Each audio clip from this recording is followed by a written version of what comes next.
Regardless of my size, I always felt I was big, ugly. Everything was wrong about me. With obesity in my head, like I was bulimic for years. I used to pass out sometimes because I'd starve myself and be dehydrated. Yeah. Now it's for me mentally, and that's what I'm working on now. I'd happily come up here even if I hit my target tomorrow. There was no one saying they weren't focusing on my weight, they were focusing on me. Oh my God, you are so gorgeous. Oh wow, look at me. Regardless of my size, I always felt I was big, ugly. Everything was wrong about me. I could never fix it. It was unfixable. So I came here as a kind of another way to alright, I'll get this out of the way. Just another diet, so I'll change it again. And I always say this is going to be the same pattern anyway, but I'll try it. But it was when I came in here, everything changed. There was no one saying they weren't focusing on my weight, they were focusing on me. It wasn't that you don't eat this, don't eat that. That came after, but it was more or less like, how do you feel? Like, how is it affecting you personally? Like, how are these thoughts coming into your head? And like, someone to open up and come into my life like that, make me appreciate who I am and tell me that I'm important, I'm a valuable person. Like, I never got that in any type group. With obesity in my head, like I was bulimic for years. I used to stop eating. I used to pass out sometimes because I'd starve myself and be dehydrated because, again, it was just this demon in my head. I was always trying to fight and trying to escape who I was because I didn't want to be me. But and to have an outcome saying, yeah, this is me and I'm happy with me, and not only was I told how much I was losing, but how much my health was improving. I remember even they took a picture of me when I first here. I couldn't even bring a smile to my face. When I first came in, I hid in a corner and I ran out the door because I said I'm not coming back. And now you can't get rid of me. I'm there all the time, I'm talking to people, and I'm actually talking to other people outside of here, and I'm giving them a voice. Something I never thought I'd do because I never thought I knew anything about it. And now I want to help people. That's like me even saying those words now seems mad. But the loneliness came in because I didn't want to be around people. I couldn't picture myself as being with the common crowd that were always, I felt, were of a good way, and they were healthy people, and I felt I shouldn't be around those people. I don't belong in that world. So I dedicated myself to being at home and trying to be the perfect person, to value myself, to be with them. And like that was the demon I carried around. And like my thoughts were like, I got to stages where I hit rock bottom, where I just said maybe I shouldn't be here.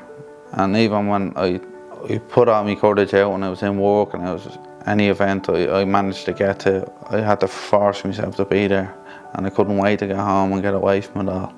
So I always felt I was running, and I always, them thoughts never left me head. It was actually, I used to be at home, I used to go home from work at 4 or 5 o'clock and I'd fall asleep because I was that tired from fighting with myself all the time to come out and accept myself, talk to people. But every week there was no one just fixating on, how much you weigh, your size. They weren't, how do you feel today? Like, well done for coming in. You're an amazing person for what you did. It's very brave for you to come in.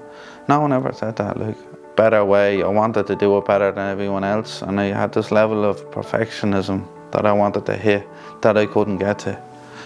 And that was kind of when I did doing a questionnaire, and I was answering questions that were close to me about suicide and smoking habits and all the little things in my life. And when that came out, I thought it was going to be a surprise, but in my head I actually accepted, I probably am 29 now. It wouldn't surprise me if they told me that.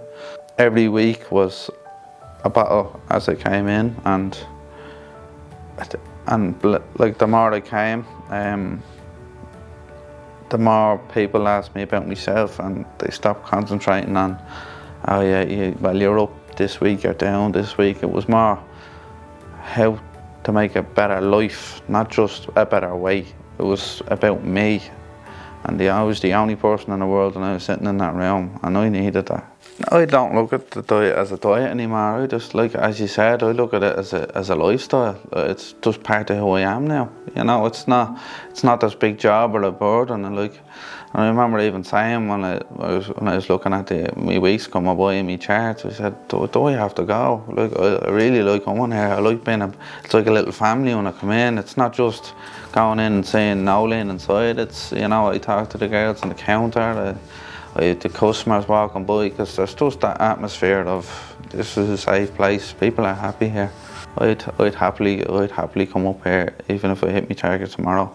You know, this isn't like, as you said, I can live a perfectly good life with this. It's not a big change to me. It's just a lifestyle. And my improvements, I go out and I talk to people. I started dating. I'm a good person to be around for other people, you know. And even at home, they say, Jesus, we don't even recognise the guy who used to come in here. So you bottle it up and you carry it around like a bag of rocks, and you're carrying it with you and sharing a piece, and a piece leaving you is like grand. Someone else is now knows and shares it with me, and I don't have to carry it, you know. It was very unheard of a male that wasn't doing it the old-fashioned way and losing weight and playing football and going to the gym. There was never a man talking about what they did. And like, even groups I've been in over the years, I've probably been one of the only males there. And especially to say, but at your age and you're coming in as a male, you don't need to, you should be, you're fine. You're able to lose weight. And I said, I'm not. I said, I'm really not. And I said, you can go to the gym, you can do all these things and lose weight, you're a male. Like, you can go, and I said, I can't do that. I need to talk to someone. And there was a kind of a shock factor when I used to come out and say things like that. Like if I told my friends written about that, they were like, you're not supposed to do that. You know, even Jesus, like even I've introduced it over to my father and stuff like that. I started up a walking group. Oh, good for you. Which is weird, because I got on and said, you know, I'm in the mood for what? I'd love to go with people, and now people have gotten in touch with me and they want it because it's like that I'm fun to be around, which I'm still getting used to. So I go walking every Wednesday night in Marley Park between 7 and 8. Yeah. We do a couple of kilometres, nothing major, and then we get a coffee afterwards. Anyone's welcome to come along. Exercise is now an enjoyment for me, where before it had to be something to be completed. Yeah. Now it's for me mentally, and that's what I'm working on now. It's not just about fitness, you know. Yeah.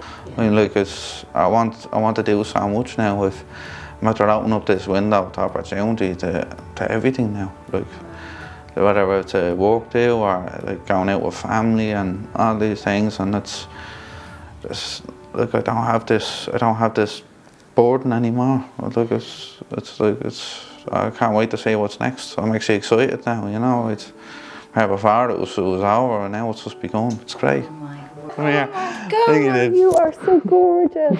Oh wow, look at me.